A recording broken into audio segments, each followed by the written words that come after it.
आपण पाहत आहात महाराष्ट्र टुडे न्यूज। लोकसभा निवडणुकीसाठी भाजपने आपली 7वी यादी तयार केली आहे। या यादीत महाराष्ट्रातून एकच नाव जाहीर करण्यात आलं आहे। अमरावती लोकसभा मतदारसंघातून खासदार नवनीत राणा यांना भाजपने अधिकृत उमेदवार म्हणून घोषित केलं आहे। नवनीत राणा या मागील निवडणुकीत राष्ट्रवादी काँग्रेसच्या पाठिंब्यावर अपक्ष निवडणूक लढवून जिंकल्या होत्या। भाजपकडून नवनीत राणा लढणार हे नक्की होतं, पण त्याच्या नावाला शिवसेना शिंदे गटाचा विरोध होता। त्यानंतर भाजपचा अंतर्गत विरोध आणि त्यानंतर बच्चू कडूंनाही नवनीत राणांच्या नावाला विरोध केला होता।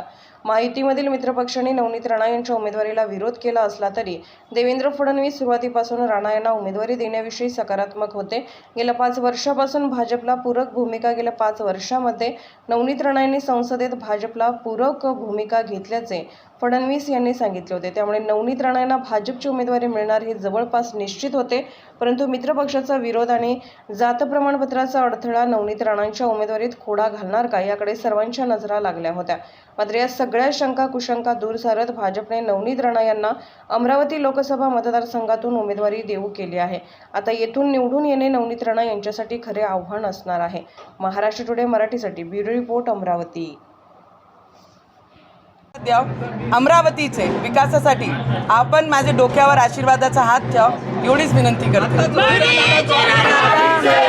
आता आपली बाईट झाल्यानंतर मी सरळ नागपूरला निघणार आहे आणि उद्या मुंबईला पोहोचणार आहे आणि उद्या दुपारी मी दिल्लीला जाणार आहे। लक्ष्मीच्या हातातील कमळ जिंकणार का? मला वाटते लक्ष्मी जेव्हा नाव आपण देतो आणि या अमरावतीची घरची जेव्हा लक्ष्मी आपण म्हणतो सून म्हणून, या जिल्ह्यामध्ये मी गेल्या 13 वर्षापासून काम करत आणि ॲज ए खासदार 5 वर्ष मी सतत लोकांमध्ये राहिले।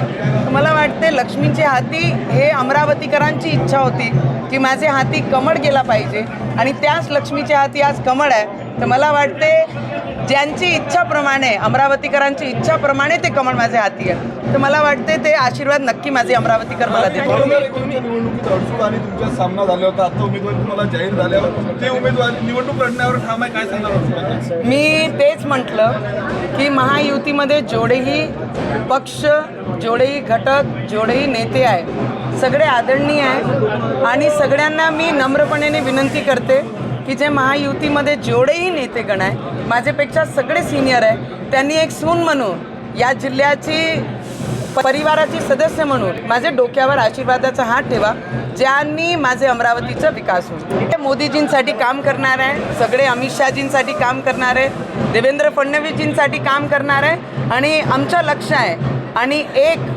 कार्यकर्ता म्हणून भाजपमध्ये आज माझी तिकीट घोषणा झाली आहे। ते एक सामान्य कार्यकर्ता म्हणून मी माझे सगळे पक्षाचे कार्यकर्त्यांना एक परिवार समजून मी पुढे घेऊन चालणार आहे आणि सगळे अबकी बार 400 पार या टार्गेटवर सगळे लोक काम करतील।